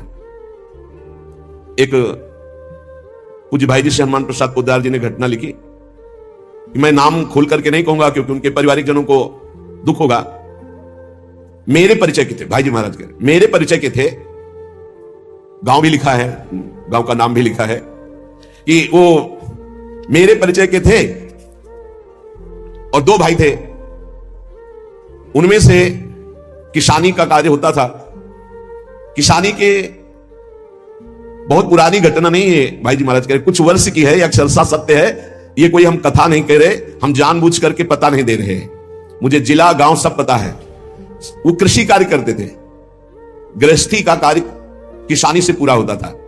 उनके पास एक बैलों की जोड़ी बहुत सुंदर थी और एक बैल, दो भाई थे। एक दिन संध्या काल के समय जो व्यापारी थे बैलों के, उनको पता चला गांव में इन दो किसानों के पास बहुत सुंदर दो जोड़ी बैल हैं, एक जोड़ी से उनका काम चल सकता है, आप प्रयास करेंगे तो एक जोड़ी बेच देंगे। अर्थ है आपकी शरण में आया है तो आपको अपने प्राणों की बलि चाहे देनी पड़े, उसकी हानि नहीं होनी चाहिए, शरणागत की हानि नहीं होनी चाहिए। अगर हानि हो गई तो नरक की गति मिलेगी और यहां भी दंड मिलेगा तत्काल। ये महत पाप है, शरणागत का त्याग महत पाप है। अब वो दो व्यापारी थे, अब वो कई बैल खरीदना बेचना उनका काम था। वहां आए और उस समय 12,000 रुपए की जोड़ी तय की। उनको बहुत अर्थ लगा, 12,000 रुपए मिल रहे, दो से काम चला लेंगे, फिर गौए हैं बछड़े हो जाएंगे, फिर काम चले। 12,000 रुपए ये देंगे और ये व्यापारी हैं, उनके पास थैला भी था तो और भी रुपए होंगे। संध्या का समय था, व्यापारी ने कहा कल सुबह हम बैल लेकर चले जाएंगे, आज रात हम तुम्हारे यहां सो जाएं। रात्रि हो रही, उनके मन में तुरंत चलने लगा दोनों किसान भाइयों के। उनका हाँ बहुत आराम से खाइए पिए, आपका घर है। उनका आज रात्रि हम आपकी शरण में हैं, आप हमारी और हमारे धन की रक्षा कीजिए, कल सुबह हम 12,000 आपको देकर आपके बैल लेकर चले जाएंगे। अब एक तो आती थी, दूसरी शरणागत। रात्रि में अच्छा भोजन पवाया और बारंडे में लिटा दिया। घर के बाहर चौपार होती थी, जिसे बारंडा कहा जाता है उसे चौपार कहा जाता है। वो 8-9 बजे शयन कर गए। कहीं कहीं बरोठा कहा जाता है, कहीं बारंडा कहा जाता है, कहीं चौपार कही जाती है। अब दोनों ने अपनी पत्नी से विचार किया कि अगर इन दोनों को मार दिया जाए तो बैल भी नहीं जाएंगे, 12,000 तो मिलेंगे भी, और भी व्यापारी है, पैसा इसके पास है, बहुत आनंद है। ये भाव बिल्कुल नाशकारी, क्योंकि उस शरण में है तुम्हारी, वो अतिथि है बिल्कुल। ये तो मतलब लोक परलोक तत्काल नष्ट कर देता है, तत्काल। इसे महत् पापों में कहते हैं। और महत् पाप तत्काल प्रभाव दिखाता है, तत्काल। वो ऐसा नहीं कि नरक जाओगे वो बाद की बात, तत्काल तुम्हें दंड देगा। ये महत् पाप तत्काल दंड देता है। उनके हृदय में हत्या करने का पूरा विचार बन गया, पाप भरी योजना। पत्नी उनकी सहयोगी हुई तो पत्नी ने कहा पहले लाश गाड़ने की व्यवस्था तो सोचो, घर में तो गाड़ी नहीं जा सकती। तो उनका हमारा खेत है बगल में गन्ने का, हम दोनों जा रहे हैं और एक ही गड्ढे में दोनों को दबा देंगे, इनके नाप का गड्ढा खोद के अभी आते हैं। वो अति शीघ्र गन्ने के खेत में जाके गन्ना काट के और गड्ढा खोदने लगे। दैव योग से एक पड़ोसी को सोच लगी, भगवान का विधान होता, जाको राखे साइया मार सके न कोई। वो सोचा बगले में गन्ने का खेत है, यहीं निपट लेते। पहले शौचालय तो हुआ नहीं करते थे, गांव के बाहर खेतों में दूर जाना होता था। अब वो गन्ने के खेत में बगले में जाके, अब ये बोले इतने में 2 आ जाएंगे। उसको लगा ये रात्रि में क्या प्लान बना रहे हैं। नजदीक गए, वो देखो एक को नीचे कर देंगे, एक को ऊपर कर देंगे। बोले कहीं पाप तो नहीं हो रहा। बोले 20,000 रुपया उसके पास है, तुम पाप की सोच रहे हो। वो जो सोच गया था उसकी सोच तो हो गई, उसने सोचा कोई घटना हो रही। तो उनका दोनों को मार करके इसी में गाड़ देंगे, 2 गड्ढे खोदने की जरूरत नहीं। अच्छा 2 हैं और देखो कोई जानेगा नहीं, बरूठे में ही तो पड़े हैं और सो गए होंगे। फौरन उसने जल से पवित्र हुआ, भागा उनके घर में गए, पड़ोसी था वहां, दोनों को जगाया, कहा अभी चलो हमारे साथ, कहां तुम्हारा पैसा, पैसा ले लो। और वो भगवान की प्रेरणा से बचाने के लिए तो उनको संशय भी नहीं हुआ, फौरन अपने झोला लिए जिसमें रुपया रखे थे और वैसे ही गद्दा बिछा हुआ, वैसे ही रजाई रखी हुई अपने घर में ले गए और कहा इन दोनों भाइयों ने मारने का प्लान और गड्ढा खोद दिया है, चुप यहीं शांत रहे। और उनके दोनों के एक एक लड़के थे जो नौटंकी देखने गए थे गांव के। कर्म बड़ा निकृष्ट संकल्प किया था, इसलिए पाप कर्म प्रेरित करके उन लड़कों के मन में है कि हमें नाटक अच्छा नहीं लग रहा। छोटे जगह चलो यार, हमें अच्छा नहीं लग रहा, हमें सोने का मन है। दोनों मस्ती से बातचीत करते हुए आए तो देखा बरूठे में गद्दा बिछा है और रजाई। तो उनका शायद माता पिता ने सोचा हो कि रात्रि में पता नहीं कभी आएंगे तो दरवाजा खोलना पड़ेगा, यहीं सो जाते हैं। दोनों मुंह ढक करके उसी में सो गए। अब वो दोनों, भगवान का विधान बड़ा विचित्र होता है। दोनों गड्ढा खोद करके आए, अपनी पत्नी से कहा काम हो गया, गड़ासा निकाल, गड़ासा निकाल। बोले तू पैर पकड़, भाई से कहा तू खोपड़ी पकड़। अंधेरे का मामला, कोई बिजली तो गांव में रहती नहीं थी। दोनों पुत्रों को काट दिया और मैं गद्दा रजाई सहित समेट के गड्ढे में तोप के। अब जब वहां गड्ढे में डालिया तो बोले झोला कहां रुपया का। बोले हमने तो सोचा था सिराने ही होगा। बोले गद्दा रजाई तो लपेट के नहीं डाले। बोले पक्का नहीं, ऐसा कैसे हो सकता है। बोले रुपया कहां है। अब वो तो बड़े चिंतित की जिसके कारण मारा वो रुपया नहीं है। और फिर गए गड्ढा खोदा और जब देखा कि हमारे लाला, हमारे ही पुत्र, ओ ना तो चिल्ला सकते हैं ना रो सकते हैं, ढूंढा वहां पैसा नहीं, ना वो जिनको मारना था वो थे नहीं, अपने बेटों को मार दिया। सुबह हुआ फिर पड़ोसी निकाल के लाया उनको, कहा भाई बड़ा सुंदर प्लान बना रहे थे इन दोनों को मारने का, पैसा भी सुरक्षित और ये भी सुरक्षित, अब हम जा रहे हैं सरकार से रिपोर्ट करने। दोनों को जेल हुई, दोनों पुत्र मारे गए, दोनों पत्नी और पति सहित सजा को प्राप्त। अगर शरणागत है, कोई धन लिए हुए है, आपके समीप आया हुआ है और आप थोड़ा भी लालच करके उनका अहित करना चाहते हैं तो शरणागत का अहित सोचना मात्र अहित कर दिया। ये तो यहां दंड मिला, पूरा जीवन बर्बाद हो गया, पूरा जीवन बर्बाद हो गया। पति पत्नी जेल में, लड़का मार डाला, रह क्या गया, सब बर्बाद। और अब नारक की गति भी होगी। तो कह रहे हैं जो आए हुए शरणागत के साथ छल करता है तो यहां थूक, खखार, विष्ठा, इसके कुंड बने हैं, इनमें डाल दिया जाता है। आनंद ले, सोचो, थोड़ी देर भावना करो, गटर में पैक कर दिया जाए, आपको मरना है नहीं। थूक, खखार, लाल, इसमें ये नारक की गतियां हैं। हे सुमति, बहुत ध्यान दीजिए। जो लोग झूठे मुंह और झूठे हाथ, देवता का स्पर्श, देवता को प्रणाम, गुरुजनों को प्रणाम, जो लोग ऐसा अपवित्र कार्य करते हैं उनके हाथों को यहां यमराज तिल तिल भर करके काटते हैं। जैसे कोई सब्जी नहीं काटता, ऐसे बड़ी रफ्तार से, ऐसे बार बार काटते। अरे ऐसे थोड़ी शास्त्र में हम यहाँ खाए डोल रहे हैं, ऐसे जूता पहने भोजन कर रहे हैं, न कुल्ला न आचमन, ये सब नारकी गति को प्राप्त होने वाले जी। तभी बुद्धि भ्रष्ट, मनमानी आचरण कर। पहले जानते हो गांव में कैसे पंगत पवाई जाती थी, सबके चरण धोए जाते थे। आप महाभारत में पढ़िए, राजसू यज्ञ में जितने राजा आए थे सबसे अग्र पूजा भगवान की हुई, लेकिन भगवान ने सेवा ली थी सबके चरण धोने। इतना पवित्र व्यवहार था शास्त्री। पट्टी बिछा दी, चरण धो दिए, हाथ धुलवाए, कुल्ला करवाए, सब बैठे, सबके तिलक पूजन और सबका फिर वो पत्तल, दोना, सकोरा, ये पवित्र। ये होटलों में जो खाते हैं ना, वहां रज लगा के थोड़ी धोते हैं, ऐसे मारा पानी पाइप से। वही रुमाल हजारों में फेर दी। अब मतलब किसको है? जब वो कौन सा भोजन कहते हैं जिसमें सब ऐसे ले लेकर पाते हैं? हाँ, अब हमें तो कहना भी नहीं आता। अब सोचो उसमें वही शराब पिए हुए व्यक्ति खा रहा है, उसी से आप ले रहे हैं, उसी से आप जो मना। अब वो पाया फिर लेने का मन, फिर कोई रोकने वाला है? वहां कोई खड़ा है? नहीं, सब रखे हैं। बोले वीआईपी लोग हैं, वीआईपी लोगों की वीआईपी व्यवस्था है, समझ लीजिए। जो जूठे मुंह होकर के या भगवान सूर्य चंद्र की तरफ करके लघुशंका करते हैं, सूर्य उदय है, सूर्य भगवान की तरफ, चंद्र भगवान की तरफ, भगवत विग्रहों की तरफ लघुशंका करते हैं, तो उनके आंखों में आग का अंगार रखा जाता है, ऐसे बार बार चीखते जलते हैं।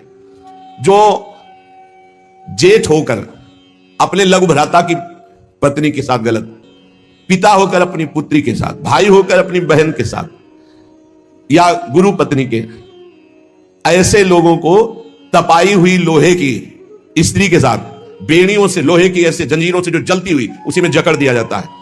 बहुत तुम्हारी बुद्धि भ्रष्ट हुई थी, जो बहन बेटी और पवित्र संबंध भी नहीं तुम्हें दिखाई दिए, तो उसमें लपेट दिया लोहे की स्त्री, धधकती हुई आग, लोहे की जंजीरों से बांध दिया। त्राहिमाम पुकार रहा है, हजारों वर्ष बंधा रहे, मरना तो है नहीं, जकड़ दिया जाता। आग का अंगार आसो पास उसके रख दिया जाता है, उसके पूरे के पूरे शरीर में बार बार दाह आग होती हुई चिल्लाता है। ऐसे नराधमों को यहां बहुत दंड दिया जाता है। यमदूत कहते हैं, जो अपने कानों से गुरु की निंदा सुनता है, जो अपने कानों से वैष्णवजनों की निंदा सुनता है, जो दूसरों की निंदा सुनकर के हर्षित होता है, ऐसे पापियों को यमदूत जो लाते हैं यमराज के, वो तपाया हुआ लोहा उनके कानों में डाला जाता है। बार बार तपाया हुआ लोहा, बार बार गुरु निंदा सुनी, संत निंदा सुनी, वैष्णव निंदा सुनी, सुनने वालों को, और बड़े हर्षित होते। जब किसी की निंदा होती ना, तो कुछ लोग ऐसे हर्षित होते जैसे उनको सम्राट पद मिल रहा हो। अरे पर निंदा के किए आवत नहीं कछुआन, मूर्ख पर्वत पाप को ले चल अपने साथ। यहां विलाप करते हैं, पर यहां यमदूत स्वयं कह रहे हैं, हम लोगों के हृदय में दया तनिक भी नहीं, और क्रोधित होकर उनको और कष्ट देते हैं। जैसे वो विलाप करते हैं तो क्रोधित होकर और कष्ट देते हैं। जो देव मंदिर में जमीन लगाई गई, या किसी ऋषि मुनि को दान में दे दी गई, या कोई सभा भवन है सार्वजनिक, जो इनको तोड़वा कर उनकी जमीन हड़प लेते हैं, उस जगह अपना निवास स्थान बना लेते हैं, उसका प्रयोग करते हैं। यहां यमदूत उन्हें ला करके धीरे धीरे उनके शरीर की खाल उदारते हैं। पूरी उधल गई, फिर शरीर में नई खाल, फिर धीरे धीरे होश में। ये नहीं कि देवालय की लगी हुई संपत्ति का प्रयोग कर लिया, या देवालय को विध्वंस कर दिया, या सभा भवनों को विध्वंस करके अपने लिए अपना कब्जा, तो फिर ये वो चीखते चिल्लाते, पर यहां दया नहीं है। जो गौ के स्थान में, पवित्र स्थान में जल में मल त्याग करते, जैसे नदी है, कोई सरोवर है, या गौशाला है, या देवालय है, उसकी सीमा में मल त्याग करते हैं। यहां के बड़े बड़े कौवे जिनकी लंबी चोंच होती है, उनकी गुदाद्वार से आते खींचते हैं बार बार, बहुत होश में। आज ये शास्त्र सुने नहीं जाते, इसलिए मनमानी पापाचरण होते हैं। जो जहां मनाया वहां, जो अपनी कन्या को रकम दे के बेचते हैं, बेचना होता है कि हमको इतना, ऐसा एक से बेचा, फिर दूसरे के साथ बेचा, उसको यहां लाया जाता है, और उसके शरीर में बड़े बड़े घाव किए जाते हैं, और फिर नमक की नदी है, उस नदी में डाल दिया जाता है। हजारों वर्ष जो मनुष्य विकट संपत्ति और वो समस्या ही नष्ट हो गई, पुत्र, भृत्य, पत्नी, बंधुवर्ग और बुजुर्ग जन, किसी का त्याग कर देता है विपत्ति आने पर, और अपना पेट पालन करने लगता है, इनको छोड़ देता है। तो यहां हम लोगों में कुछ यमदूत ऐसे हैं जो बिल्कुल कर्कश होकर के उनके मांस को नोचते हैं और उसी के मुंह में डालते हैं, उसी को खवाते हैं, उसे खाना पड़ता है।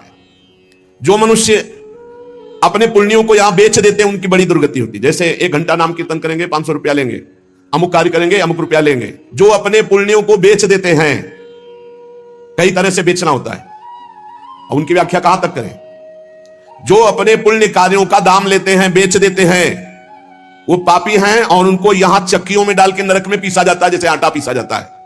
बेचे ही वेद धर्म दुइले ही, ऐसा नहीं था। परोपकार के लिए ब्रह्म ऋषियों का जीवन था। कुछ मिला नहीं, किसी भी तरह जीवन व्यतीत करते थे। कृष्ण शरीर, बड़े बड़े चक्रवर्ती सम्राट भयभीत होकर खड़े हो जाते थे। तब पूर्ण जीवन, बेचने का कहीं विधान नहीं। जो जीवन में अपने किए हुए पुण्यों को बेच देते हैं, उनको वहां चक्की में जैसे आटा पीसा जाता है, ऐसा पीसा जाता है। ये ना समझो कि मौज ले लो, यहां तुम मनमानी कर लो, भोगना पड़ेगा। अवश्य में भोक्तव्यम, नरक में जाकर के हिसाब भोगना पड़ेगा। चक्कियों में पीसे जाते हैं जो अपने पुण्य कर्मों को बेचते हैं। जो यहां किसी की धरोहर मिली, ये भैया हमारे इतने रुपए रख लो, ये सामग्री रख लो, हम समय से ले लेंगे, हमारी अव्यवस्था है। और फिर वो मुकर गया कि कौन धरोहर कब दिया, कैसे दिया। तो उन्हें यहां जलती हुई लोहे की जंजीरों से बांध दिया जाता है और ऐसे कुंड में फेंका जाता है जहां बड़े कीड़े भयामने विषैले, और वो उनको हजार हजार वर्ष तक नोच रहे, उसी में बंधे चीख रहे। कौन? जो दूसरों की दी हुई धरोहर को ना देकर मुकर जाते, कब तुमने दिया। जो पापी दिन में मैथुन करते हैं, शास्त्रीय मर्यादा में दिन में मैथुन करना निषेध है। जो रात्रि में पराई स्त्री से मैथुन करते हैं, दिन में चाहे अपनी स्त्री क्यों ना हो, मैथुन निषेध है। और जो इसीलिए महाभारत में एक प्रसंग आता है, एक ऋषि को उनकी पत्नी ने दिन में बहुत प्रेरित किया। उनका नाम हमें तो स्मरण नहीं आ रहा, किंदम, हाँ ऐसे कुछ नाम था। तब उन्होंने कहा दिन में पुरुष रूप में तो हम आपके साथ मैथुन कर नहीं सकते, आप बहुत प्रेरणा करती, इसलिए पशु बनना पड़ेगा।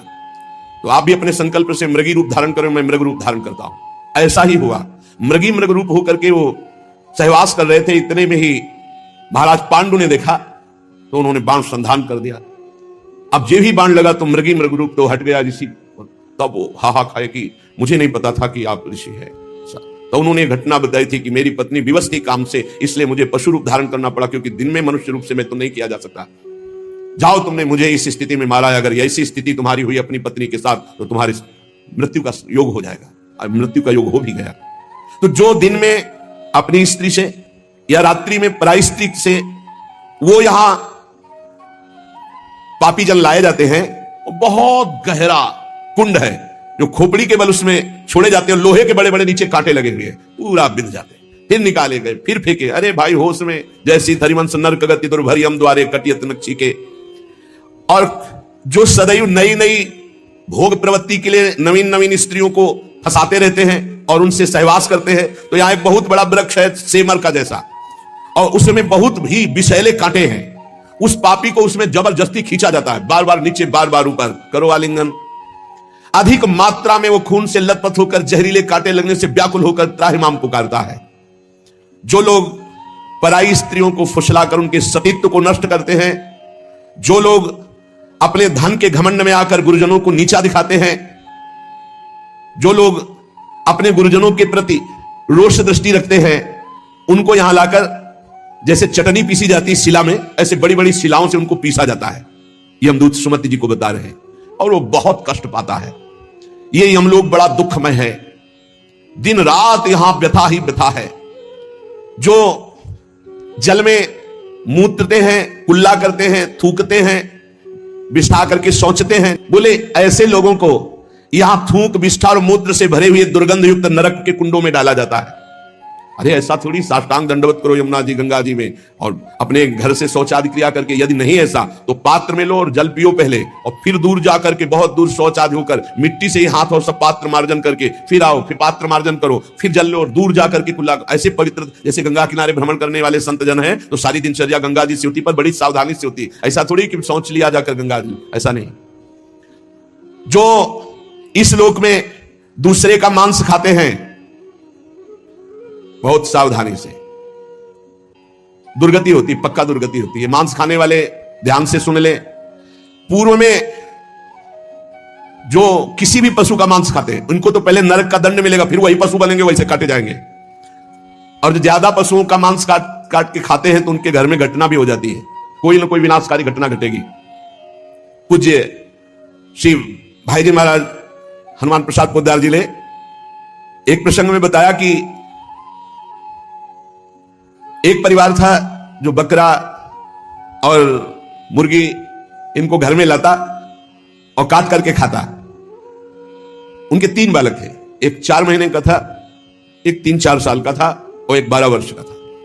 वो रोज देखता 12 वर्ष वाला कि ऐसे वो में कर रहा, उसको काट रहे हैं और फिर वो बनाया जाता, खाया जाता। तो एक दिन अपने छोटे भाई को ले गया, उसकी बुद्धि खराब हुई, वही गड़ासा, और उसने कहा चलो खेलते हैं, पापा जैसे काटते हैं ना मुर्गी वैसे खेलते हैं। तो छोटा 3-4 साल का था, उसने हाँ छत में ले गया और चढ़ बैठा, जैसे चढ़ के बकरे के ऊपर और मुर्गी के ऊपर, और बस वो काट डाला। और जो काट डाला तो चीख निकली तो वो अपने छोटे बेटे को नहला रही थी जो 4 महीने का, टप में ऐसे खड़ा करके, और वो छोड़ करके भागी ऊपर। तो टप में जितना पानी था वो बच्चा गिर गया, उसकी हिम्मत उठने की थी, वो वहां मर गया। और जब ऊपर गई उसका, अरे दुष्ट तूने काट दिया, तो छलांग मार गए भय से, वो नीचे आके गिर के मरा। पूज्य भाई जी ने तो विस्तृत में लिखा है कि इन मांस खानों वालों के परिवारों का बहुत बुरी तरह नाश होगा, और जब ये मरेंगे तब नरक जाएंगे, और फिर जब जन्मेंगे तब ये फिर वही बकरा बकरी बनेंगे, वे काटे जाएंगे। होश में रहो, समय आने दो, कर्म अवश्य में भोक्तव्यम, तुम्हें भुगाएगा, रो नहीं पाओगे, रो नहीं पाओगे। एक आगरे से आते थे तो उनसे, उनका नाम मुश्किल है छोड़ पाना, बड़ी मतलब एक जैसे होता है ना रंगबाजी से, आपका आदेश तो उसी का मुश्किल है छोड़ पाना। बढ़िया स्वर्णिम उसकी पट्टे की घड़ी और बढ़िया नक्शे से, हर दांत बता रहे थे कि हर समय पान खाते रहते हैं। 2 ही 3 महीने में झांझरी फिर गई थी। कैसे? कैंसर डॉक्टर ने बता दिया, मुश्किल है, अब छोड़ना, शरीर छूटेगा। मर गया, मर गया। मुश्किल है, मुश्किल है तो शरीर ही छूट जाएगा। इसका शरीर छूटना तो मुश्किल नहीं है, क्योंकि मरण धर्मा शरीर है। होश में पूरा परिवार नष्ट हो गया। जो यहां दूसरों के मांस को खाते हैं तो बड़े बड़े हाथियों से उनको पहले कुचलाया जाता है, चिरवाया जाता है, फिर कोल्हू में पेरा जाता है। बढ़िया आनंद लो। यहां जो कर रहे हो इसका बहुत लंबा हिसाब होगा। लोग सोचते हैं कि ये गप है, 5 मिनट में हिंसा की आजीवन कारावास, लाखों जुर्माना, तुम्हें यहीं से अनुमान लगा लो। यहां तो बहुत छोटा हिसाब किताब है, वो तो अनंत ब्रह्मांडों का हिसाब किताब है। आप विद्धास्तु यैर्वेदा वन्यास्य हिताग्नि भी ता इमे शैल संगाग्रात पात्यंदे धा पुनः पुनः। जो अपने पूर्वजों को पिंडदान नहीं देता, हवन नहीं करता, शास्त्र मर्यादा के अनुसार नहीं चलता, जो बिना पानी ग्रहण किए व्यभिचार करता घूमता रहता है, ऐसों को बड़े बड़े ऊंचे पर्वत से नीचे खोपड़ी के बल फेंका जाता है, और जब नीचे गिरता है तो बड़ी बड़ी विषैली चींटियां चिपक जाती है और काटती है। अब और सावधानी की बात, जो पापी पुरुष के द्वारा दिया हुआ दान लेता है, स्वीकार करता है, पापी होश में ये रुपए की गड्डी नरक पहुंचा देगी। जो पापी पुरुषों द्वारा दिया हुआ दान लेते हैं, चाहे वो यज्ञ कराने के लिए, चाहे वो किसी भी कार्य के लिए, उन मनुष्यों को पत्थर के भवन में छोटे से ऐसे गैसील, बिल्कुल गैस ऐसी जहरीली, उसमें कीड़े की तरह उन्हें बंद कर दिया जाता, बाहर से कोई वायु नहीं, बंद। अब कितने हजार वर्ष, कितनी घबराहट है, अब सोचो, पत्थर के छोटे छोटे ऐसे भवन, उनमें गैस भरी हुई जहरीली, उसमें बंद कर दिया गया। दशांश लिया जाता धर्मात्मा पुरुष का, दशांश दान है धर्मात्मा पुरुष का, 100 मेहनत से कमाए। अब अगर तुम 10 रुपए दान कर दोगे तो बहुत बड़ी बात हो जाएगी। एक गरीब आदमी बड़ी मेहनत से अपना पेट पालता था, तो एक किसी व्यापारियों के संग में था, तो सब व्यापारी बड़े बड़े अपने अच्छे पदार्थ भोजन के, वो खिचड़ी लाया था घर से, कहीं यात्रा में था, उसका नाम भोला भी था, भोला किसान आदमी, तो अपनी थाल में रख के पानी भरने के लिए गया, इतने में कुत्ता आ गया, एक कुत्ता खा, वो दूर बैठ गया, कुत्ते को खा गया। सब व्यापारी उसका मजाक उड़ा रहे थे, फिर अपनी थाल ली, मांझ करके रख दिया, और जो जल था उसी को पी लिया। रास्ते में जा रहे थे, एक भयानक ब्रह्म राक्षस प्रकट हुआ। अलग अलग कोटि के प्रेत भी होते हैं, अब तो सबके होश उड़ गए। भोला एकदम सीधा आदमी था। ब्रह्म राक्षस ने कहा सबको मार देंगे हम व्यापारी। तो भोला ने कहा शुरुआत हमसे करो। उनका तुम्हारे ऊपर तो हाथ नहीं उठा सकते। क्यों? क्योंकि तुमने कभी बेईमानी नहीं की, धर्म से कमाए हो, और आज तुमने इतना बड़ा पुण्य किया कि भूखे थे, अपनी मेहनत की कमाई की खिचड़ी कुत्ते को खाने दिया। अगर वो पुण्य मुझे दे दो तो मैं ब्रह्म राक्षसियों से मुक्त हो जाऊं, किसी को नहीं दंड दूंगा। तो उसने कहा कैसे दे दूं? बोले संकल्प करो कि आज की खिचड़ी जो कुत्ते ने पाई, उसका जो पुण्य हुआ मैं तुम्हें देता हूं, मैं अभी मुक्त हो जाऊंगा, नहीं सबको मार दूंगा इन व्यापारियों को। धर्म की कमाई का छोटा सा भी दान वो भगवान की भी प्राप्ति करा सकता है। दशांश धर्म के दान को कहा गया है, मेहनत की कमाई का फिर दशांश दान कहा गया। पाप कहीं दान नहीं होता, पाप कहीं दान नहीं होता। उसका विधान फिर ब्रह्म ऋषि बताते हैं, आपकी आज तक किया, आप कभी पाप नहीं करेंगे, आप क्या करें, तो फिर उसका विधान वो बता देते हैं। ऐसा नहीं कि पाप करते जाओ, दशांश देते जाओ तो बुद्धि भ्रष्ट होती चली जाएगी। जो ये बहुत बड़ा अपराध है, उपकार करने वाले का अपकार कर देता है। कृतज्ञता, कृतज्ञ होना चाहिए। आपके लिए किसी ने उपकार किया, आपको आपका हित किया, आपके संकट में सहयोग किया, तो जीवन भर वो जब दृष्टि में आ जाए तो थोड़ा कृतज्ञ होना चाहिए। ऐसा नहीं कि उसका अपकार